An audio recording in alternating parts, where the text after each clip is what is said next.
Good Now morning. I think, there we go. There we go.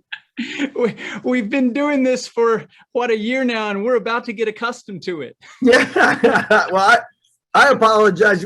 We could see you and we're like waving, we're doing all this stuff. Well, thanks so much, Scott. Sorry for the difficulty on our end. No problem at all. It might have been on our end. Who knows? Well, the main thing is we got to get going. All right, sounds good. Okay, my friend. Hey, well, let's let me do an introduction, not as if though you need one, and then we'll roll. So welcome to Todd Talks, brought to you by the Church Network of Baylor University's George W. Truett Theological Seminary. Our guest today is Coach Scott Drew, the head coach of men's basketball at Baylor University. Scott, a graduate of Butler University and Valparaiso University, is married to Kelly, and they are the proud parents of Mackenzie, Peyton, and Brody. After a decade of coaching at Valparaiso, or Valpo as it's often known, Scott came to Baylor in 2003 to begin what is commonly described as one of the greatest turnarounds in men's basketball history. In only his fifth season in Waco, Coach Drew and the Baylor program turned the corner. The Bears' success in 2007 and 2008 brought national exposure to Baylor's men's basketball program as the team posted back-to-back 20-win seasons for the first time in school history and advanced to their first Big 12 championship title game. Then in 2011 and 2012, the Bears advanced to their second Elite Eight in a 3-season span and had a program record of 3 players drafted in the NBA draft in 2012. Then this season, as if though I need to tell anyone, Coach Drew's 18th season at Baylor, he led the men's basketball team to win the 2021 NCAA Division I Men's Basketball National Championship. Coach Drew is part of a basketball family. His father, Homer, and his brother, Bryce, are also widely known and respected in the world of men's college hoops. Coach, welcome. Delighted that you're with us today. Well, thank you very much for having me. I appreciate you taking the time. I appreciate you taking the time. One of us is more busy than the other.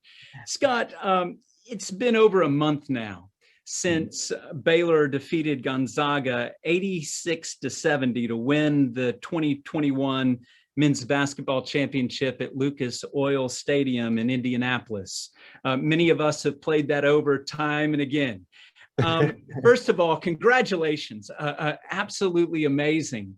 And then secondly, Coach, as this stunning achievement has begun to kind of wash over you and sink in, what have some of your thoughts been?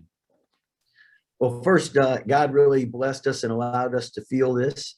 Second of all, to be able to share it with not only a great group of young men or players, but also with the community and all the Baylor family. And the parade was just something that you dream about. And then it was even better than you thought it would be. It was a tremendous turnout, great energy and excitement. And it was really a blessing being able to have all the past players be able to walk first, and then because they laid the foundation, and then allow our staff and then the players to ride. They deserve that, and be able to just see everybody's excitement with that was awesome.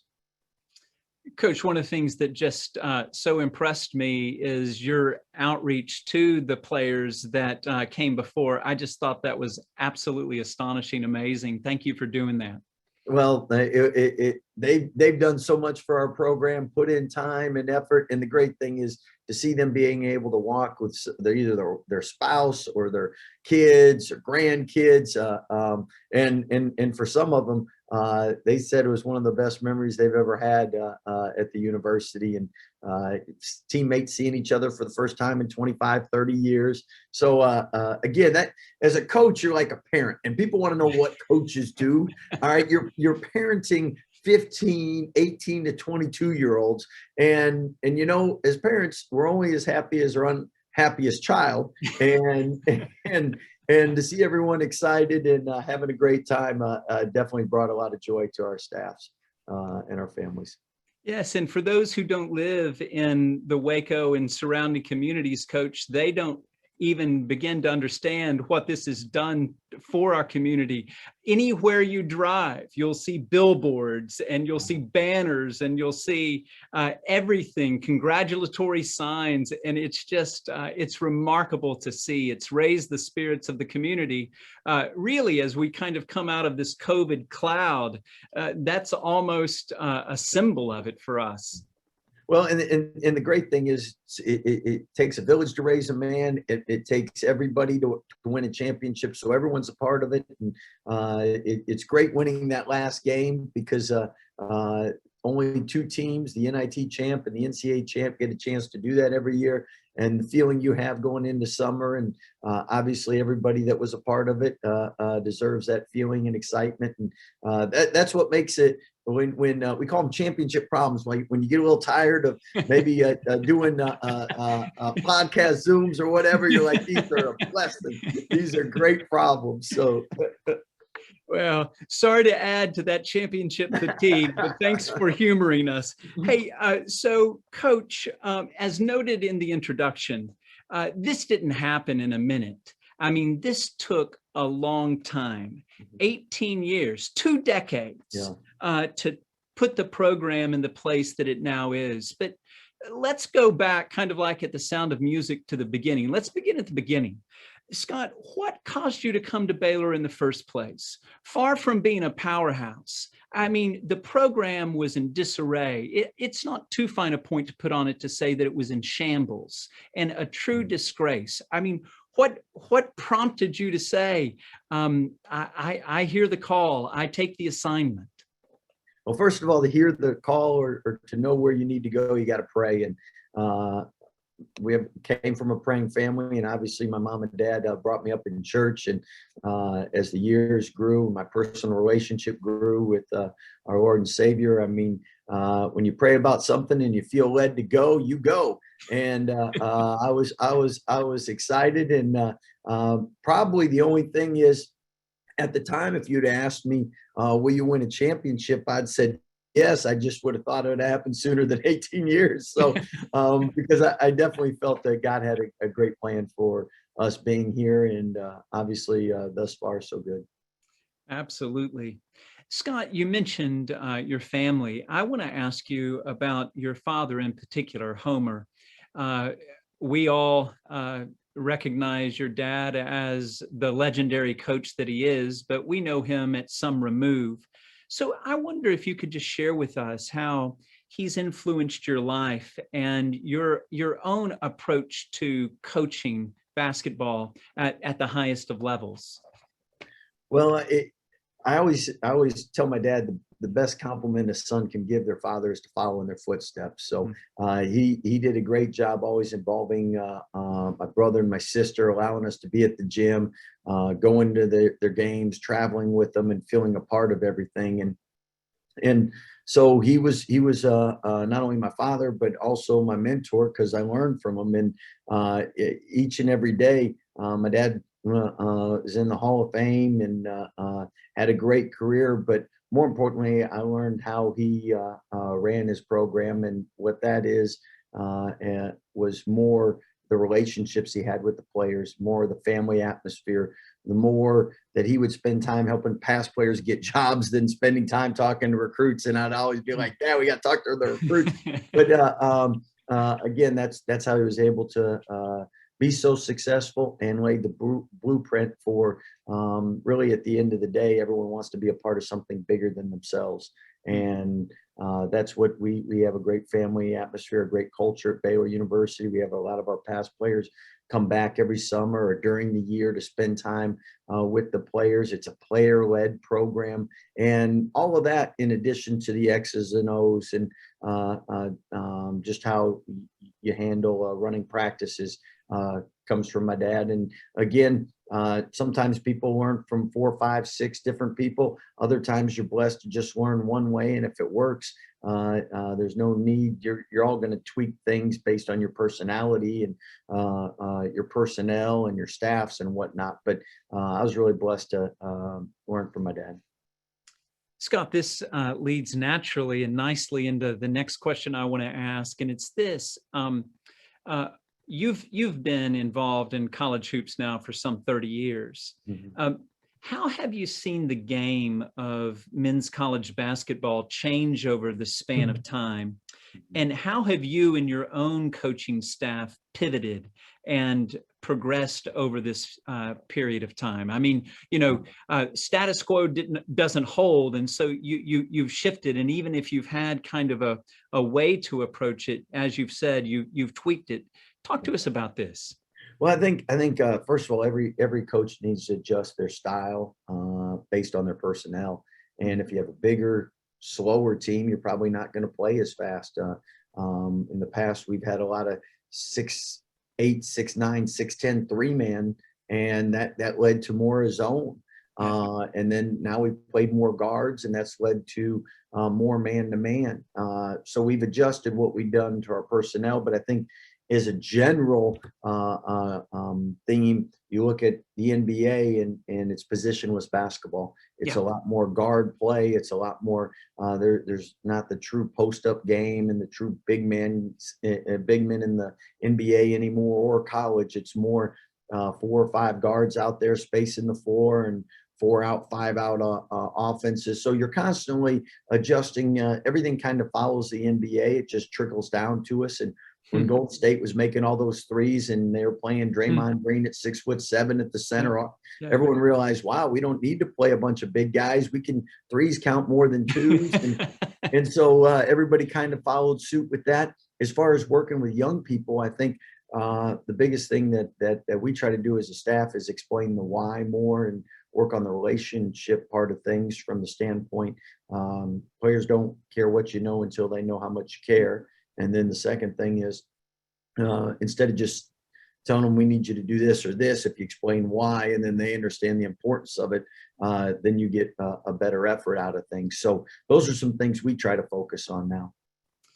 And Coach, the transfer portal has really impacted the college basketball game. And it seems to me that early kind of departure to NBA draft has as well. Yes.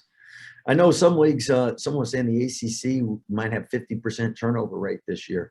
And coaches, just like everyone, prefer stability. You like to know who's on your team. You like to work with people for more than 1 year. But as things change, we'll constantly evolve, change, and do things to keep us hopefully on the front end and the top end of things. So we've been blessed because our coaching staff, I think, has a great rapport and relationships with our players. So we haven't been affected like other programs with as many transfers. In fact, our transfer rate's always been one of the lowest. And you're always going to have some transfer rate because at the end of the day, there's 13 scholarship players and only 5 can play at one time. So 8 are sitting, and as coaches, sometimes it's best people have other opportunities, but we, for the most part, our staff really values and appreciates what everybody does and tries to cherish whatever their role is. And I think that's helped that where players have stayed longer at Baylor. And because of that, there's also been players that have been successful, like Torian Princeton, that start till his senior year, and then he's a 12 pick in the draft. So it's great to have examples like that. And then when Torian comes back in the summertime and explains that to the players and the young guys, they're like, yeah, this Torian told me, so it has to be true, you know? Well, and it also means that players stay in class and they graduate. I mean, your graduation rate continues to be very, very high, and that must be immensely gratifying, Scott. Well, I think the Baylor family deserves an assist on that, and that starts with the faculty or student athletes. we've led the Big 12, I think, graduation rate 6 or 7 years in a row now. Yep. With our athletes, and a big part of that is professors do a great job in teaching and making their classrooms enjoyable, and those relationships they get with people across campus, it matters. It means something, and when you graduate with a Baylor degree, that sets you up for long after you're done playing. So our players understand the importance of that, and again, it takes a village to raise a man, as we like to say over here, and everybody's a part of that. Yeah, I often during the games on commercials that you probably don't see, Scott, the NCAA will say that we're going to go pro in something else, and so I mean, it's wonderful that Baylor men's basketball is so well represented in the NBA. But for those players who don't go on to the next level, it's wonderful that they are fitted for success as a result of their studies and as a result of the support that they've received. So a big assist for that. Hey, Coach, let's talk about, you've talked a bit about the Baylor men's basketball culture. I think all of us in these days, I'm just going to speak for myself, I've been absolutely captivated by this culture of joy. I mean, if I watch a lot of Baylor men's basketball, and I, like others, I was tuned in from beginning to end this year. I mean, sitting on the edge of my seat. And one of the things is you could tell the players loved playing together. So much talent, so much team, and it was just remarkable to watch. So you've talked about, Scott, this culture of joy. Share with us, what is this that animates Baylor's basketball team? And it not only animates it, it radiates out from it. What is this? Well, I think, first of all, our staff's done a great job in identifying people that fit our culture and fit at Baylor University and are going to represent the university in the right manner. And then from there, when you have players that are on the team and they like one another and spend time with one another, it's easier to get them to be a player-led team and buy in. And obviously, joy is an easy way to remember. Jesus first, others second, yourself third. And if you have that order in life, no matter what you do, you're going to be successful. But you know what? When you're following that order too, there is a lot more happiness and joy in your life. And I think our players, again, the right players have been brought in, and that environment is nurtured and cultivated and helped them to be more bold in their faith and in their relationships, and just being able to acknowledge and honor not only Jesus, but also their teammates. And that's been something that as a coaching staff, we've really enjoyed to be a part of as well. Well, it's been an utter delight to watch, and it has made the Baylor Nation so remarkably appreciative and proud. Scott, you're sometimes spoken of as the Mr. Rogers of college basketball.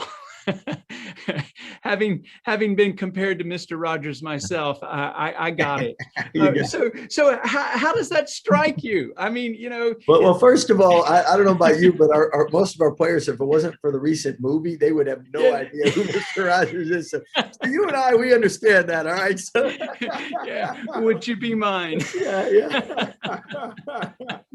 But again, life's too short not to have fun and be appreciative and be excited, and that's one thing.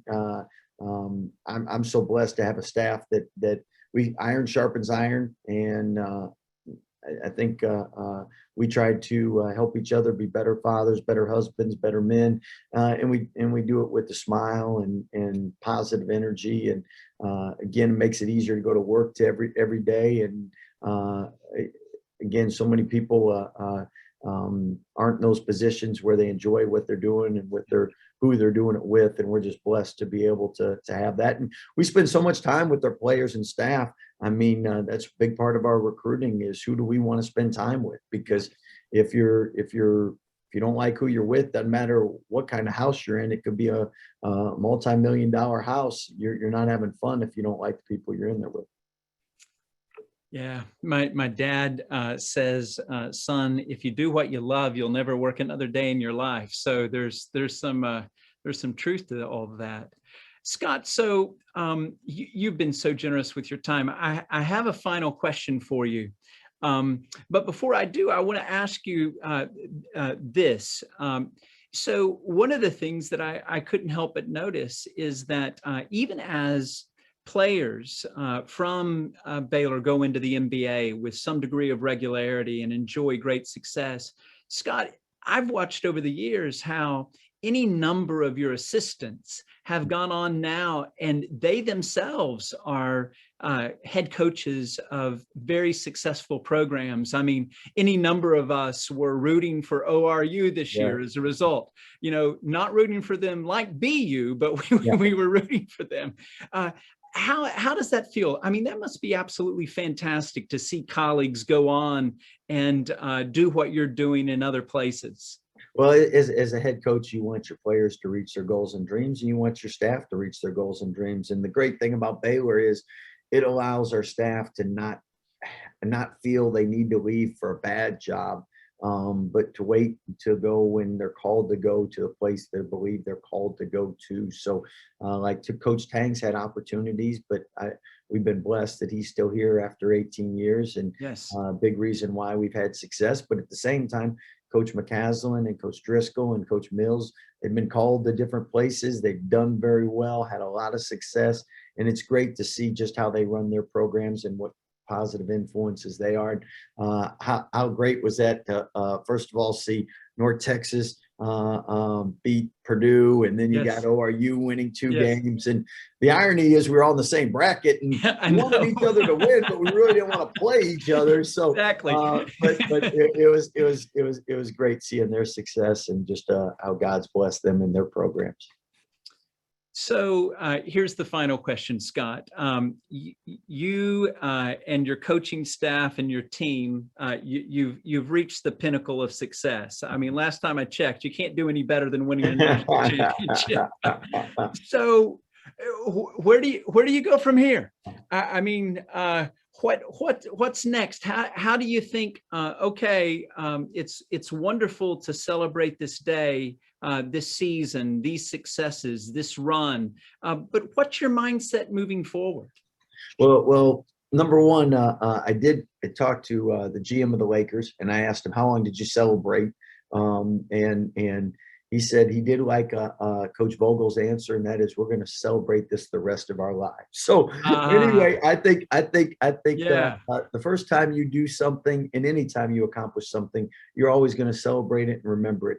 At the same time, God created us to look forward. That's why I put eyes in the front of our head, not behind us. So it's on to the next thing, and that is how can we continue to have a program that competes for national championships, wins national championships.